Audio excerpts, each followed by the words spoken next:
This is Ask a Couples Counsellor, a show that answers all the relationship questions you're too afraid to ask. On the show, we'll take your questions and give you the tools you need to build trust and intimacy with your partner. I'm your host, Neha Kapoor. I'm a registered clinical counsellor and psychotherapist, and I'm really passionate about helping couples navigate the challenges that we all go through. Because after all, every relationship encounters some stormy weather now and then. Hello and welcome to Ask a Couples Counsellor. In today's episode, we're diving into the world of non-traditional relationships, specifically focusing on open relationships and ethical non-monogamy. We'll explore how open relationships can thrive when there's clear communication, mutual consent, trust, and respect for each other's boundaries. We'll discuss what it means to be in an open relationship and the importance of establishing boundaries, managing jealousy, and maintaining emotional security. Additionally, we'll delve into ethical non-monogamy, a relationship style that emphasizes honesty, consent, and transparency among multiple partners. We'll examine the various forms this can take, such as open relationships, polyamory, and swinging, and offer practical advice for those interested in exploring these paths. Whether you're in a traditional monogamous relationship or considering a more unconventional approach, this episode provides valuable insights and guidance on navigating complex emotional landscapes and building healthy, fulfilling relationships. All right, let's get into it. Our first question today comes from Sandy in Brisbane. Let's have a listen to Sandy's question. Do open relationships work long term? And if so, how?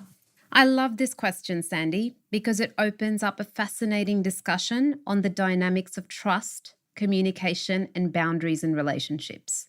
And yes, open relationships can work, but their success depends on several key factors, including clear communication, mutual consent, trust, and a strong foundation in the primary relationship. Firstly, I'd like to start off with what is an open relationship. So an open relationship is a consensual arrangement where both partners agree to engage in romantic or sexual activities with other people outside the primary relationship. So let's talk about how open relationships can work effectively. So firstly, I say have open and honest dialogue. So partners must have ongoing open and honest discussion about their desires, their boundaries, and their expectations. And this includes discussing what is acceptable behavior, what isn't, and how to handle feelings like jealousy and insecurity when they prop up. And how you can do this is by having regular check-ins that are crucial in ensuring that both partners are comfortable and they feel secure, because this allows for the adjustments of boundaries and expectations as needed. The other thing that I suggest is to have mutual consent. So both partners must fully consent to the open relationship and be equally committed to the idea, because it's important that neither partner feels pressured or coerced into agreeing to an open relationship. So both individuals should have a shared understanding of what the open relationship entails, including rules about sexual health, emotional involvement, and whether or not to disclose details about other partners. Because this will come under the umbrella of establishing boundaries, which is a very important part of open relationships. So each couple sets their own boundaries based on what they're comfortable with, and this could include rules about what type of sexual or romantic activities are allowed, whether other partners can be brought home, or how much information should be shared about other relationships. So some level of flexibility needs to exist around boundaries, because boundaries can be negotiated as the relationship evolves. So it's important for both partners to feel safe to express their needs and concerns. Another way that an open relationship can work effectively is if there is trust and respect. So trust is cornerstone of any successful relationship, particularly in open relationships. So partners need to trust that each will respect the agreed upon rules and boundaries. And respecting each other's emotions and feelings is also very essential in that process, especially if feelings of jealousy or insecurity arise. So it's important to handle these feelings with care and with empathy. The other thing that comes up a lot in open relationships is jealousy. So, managing jealousy is a natural thing in any relationship, but in an open relationship, it's crucial to understand its root causes and address them openly. So, you can do this by building a strong emotional foundation and ensuring each partner feels valued and secure in the primary relationship.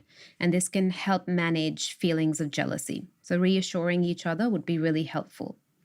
Also, a very important thing that you need to be careful of in open relationships is sexual health and safety. So, open relationship requires a commitment to safe sex practices to protect all parties involved. And this includes regular STI testing, using protection, and having open discussions about sexual health. And an important part of this is transparency. So, being transparent about sexual health and any potential risks is important for maintaining trust and safety. So, open relationships can work well for some couples if there is a strong foundation of trust and communication and mutual respect. However, they are not suitable for everyone. So, I don't recommend that everybody tries an open relationship because success in open relationships requires a high level of emotional maturity, strong communication skills, and the ability to manage complex emotions.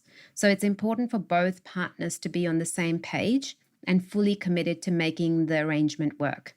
And if you're considering an open relationship, it's a good idea to discuss your motivations, concerns, and boundaries thoroughly with your partner. Because some couples can actually benefit from consulting a couples therapist who specializes in relationship dynamics to navigate this complex arrangement. All right, I hope that answers your question, Sandy.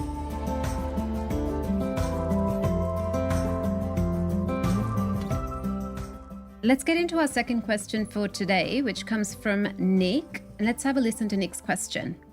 What advice do you have for someone who's trying ethical non-monogamy after only ever being in a monogamous relationship? This is an interesting question, Nick, because it challenges traditional relationship norms and opens up a conversation about navigating new forms of connection, trust, and communication. So, ethical non monogamy is a relationship style in which individuals have consensual, honest, and transparent relationships with multiple partners.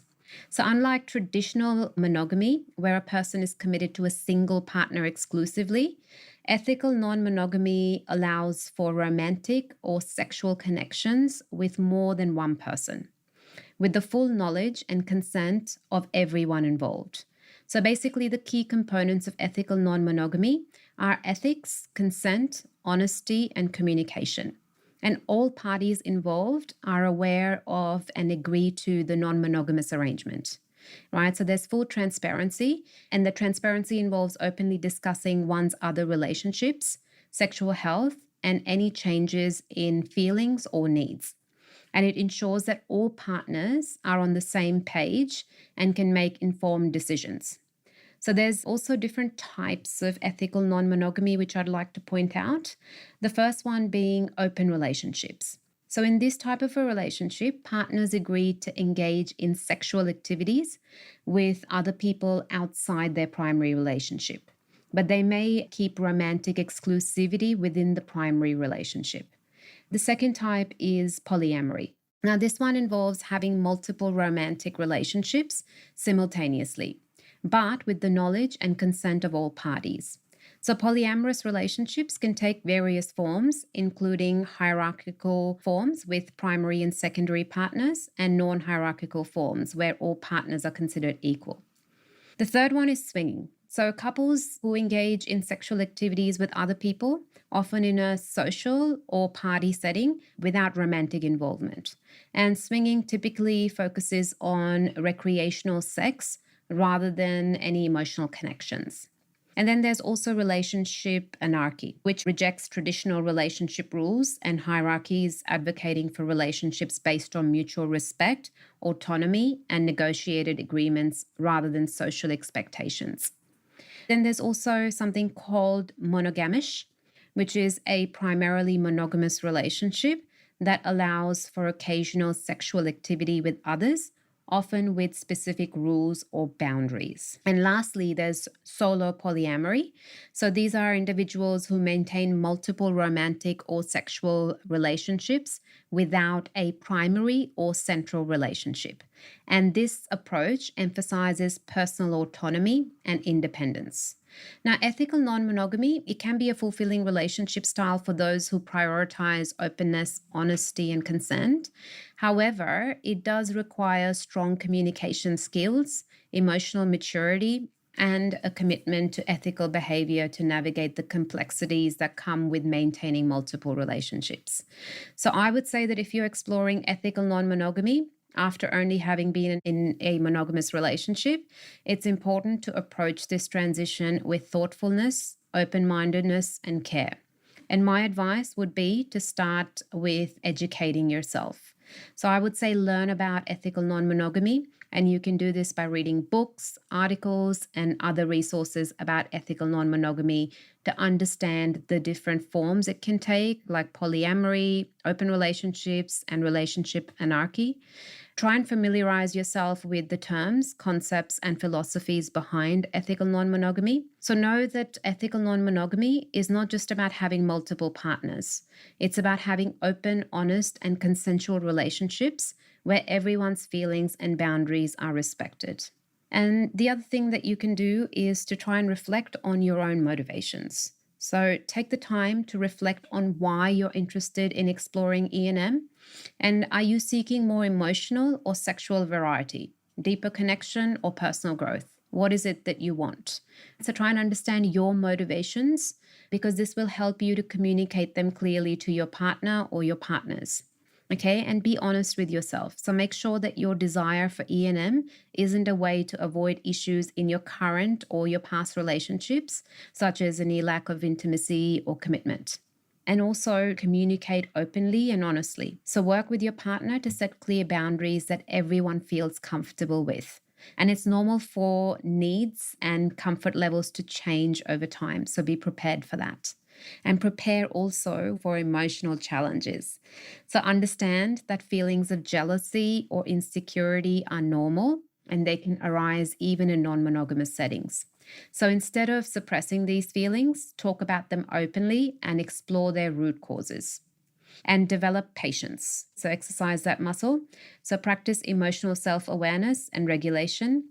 And learning to cope with complex emotions will help you manage jealousy, insecurity, or fear of abandonment.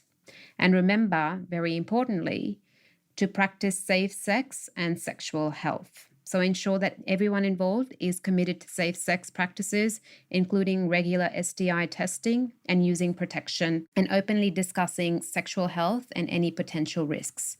So be transparent and maintain transparency about your sexual activities with other partners so as to ensure trust and safety for all parties. And if you're really struggling, then consider professional guidance.